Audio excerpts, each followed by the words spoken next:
everyone, it's Crystal and I am here once again with your weekly sports update, again, working title. And I've got some great news for you guys this week because I had lots of time to prepare and I'm actually prepared this time. It's weird, huh? I've got some golf news, I've got some baseball news, some basketball news, and even some hockey news. Who would have thought I'd have hockey news, right? Stick around because this is your weekly sports update. First of all, this is a weekly sports blog, so some of the stuff might be a little bit of old news, and I apologize for that. I'm thinking this may be a twice a week thing if I'm going to have such big stories like this, maybe on a Tuesday and then again on a Thursday or a Friday, or a Monday and a Thursday. I'm not really sure yet. But one of the biggest stories of the week, and I actually had a lot of people tell me that they wanted to see this on the blog, was the Dodgers-Padres brawl out on the West Coast. Fighting in baseball is nothing new. It's rare still, I think, maybe 2 or 3 times a year at most, but when it happens, it seems to happen pretty bad.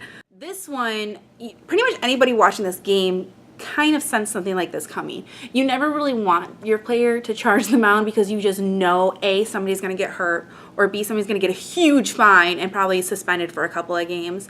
Granted, it's very early in the season, so the suspension may not mean a whole lot, but it does set a tone for the rest of the season for that team, and all of the fans and everybody else who's a fan of another major league team is going to know that player charged the mound first month of the season.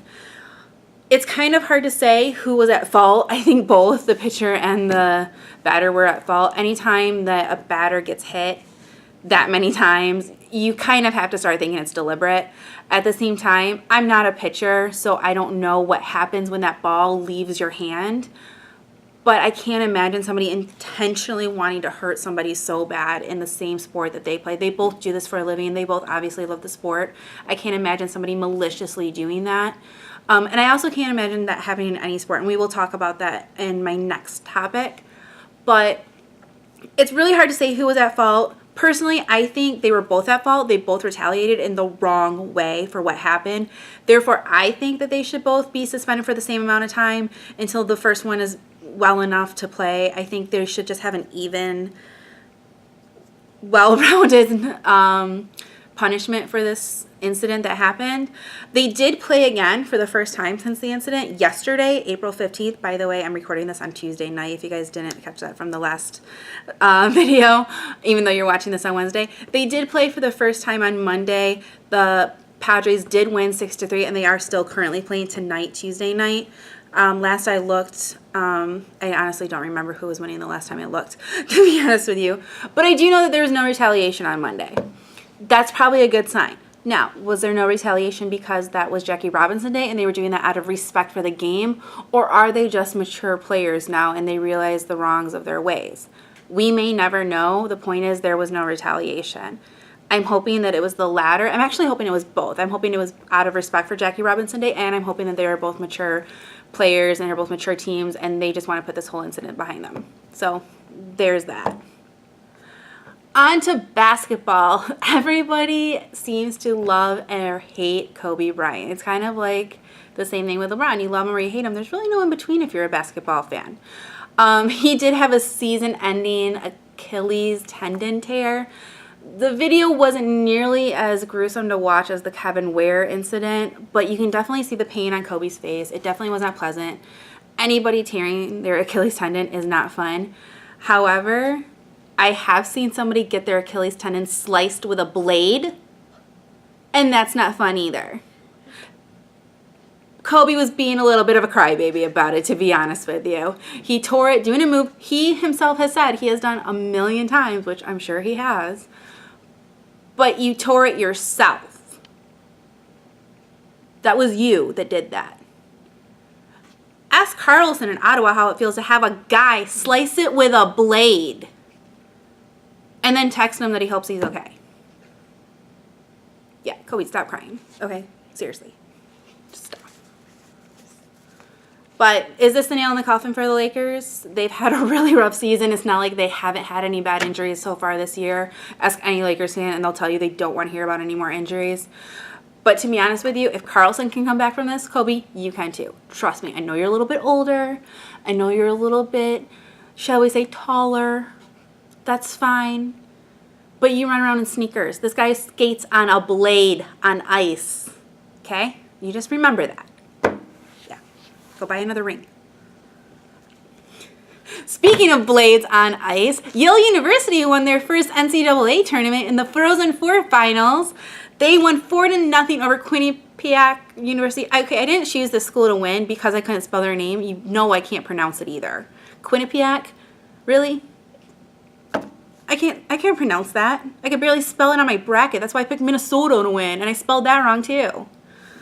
Anyway, Yale lost to them every game in the regular season this year, and they still beat them 4-0 in the finals. It's the first NCAA title for the school in any sport. At least that's what it said on ESPN, which I find really weird. But then again, it turns out that they are the nation's oldest hockey team. This title has been 117 years in the making. It's a really long time. It's almost about as long as Kobe Bryant's going to be crying about his foot. The bigger story than that is that they were the 15th seed going into the NCAA tournament for hockey. It's kind of like Wichita State and that school from Florida that everybody's forgotten about already in the March Madness bracket. What were they again? No, it's something with Florida. There's lots of schools down there. Whatever. My favorite part about Yale winning the NCAA title is that 24-year-old senior captain Andrew Miller is actually from Michigan. There were a couple of players on the team from Michigan, actually. And it's great seeing guys who grew up playing the sport here in Michigan go on to win a title, especially for a school that had never won it before, because they're going to go down in history as bringing that title to the school. So congratulations to you guys. The Mitten is proud of you. Now come back and play for the Red Wings, like Danny did, because we really need some help, okay? Please. Like, really bad. Speaking of some help needed in Michigan, there's going to be a few empty spots at Chrysler Arena next year because Trey Burke, he's foregoing his last 2 years of eligibility and he's declaring for the NBA draft. We kind of all knew this was coming, but we were hoping that getting so close to an NCAA title, he'd want to come back and just do it one more time and try and get that title. But I mean, it's the only thing he didn't win this year. He won every other award. So who really cares?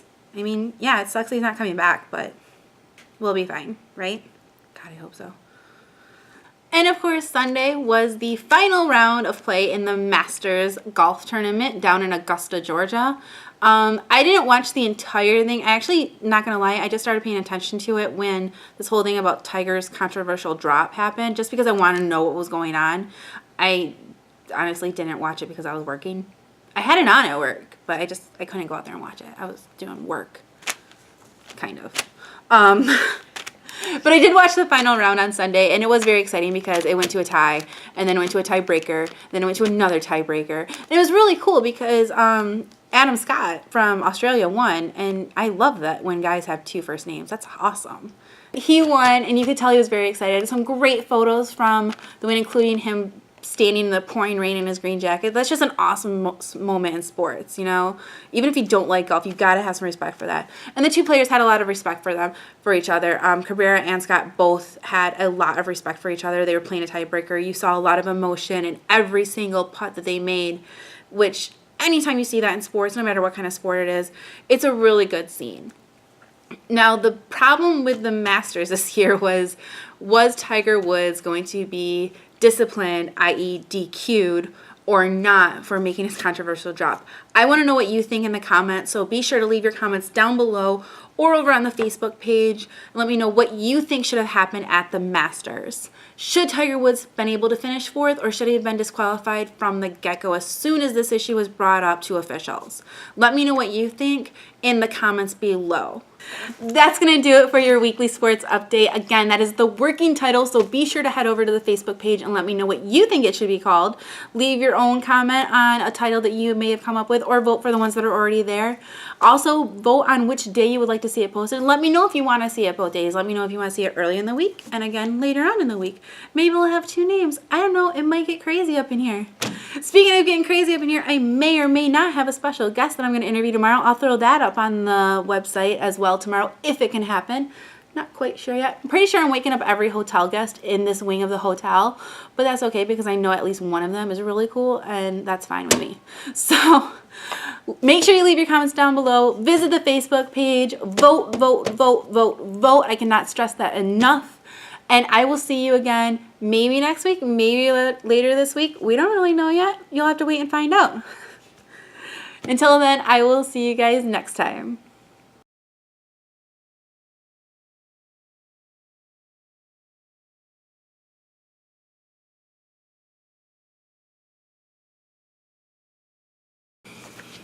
I wish this was vodka. And I wasn't happy. Should probably not talk like that, huh?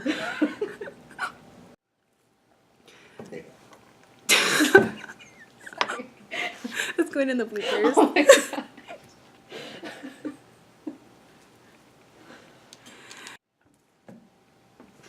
My security guard is laughing so hard right now, you don't even know what's going on over there.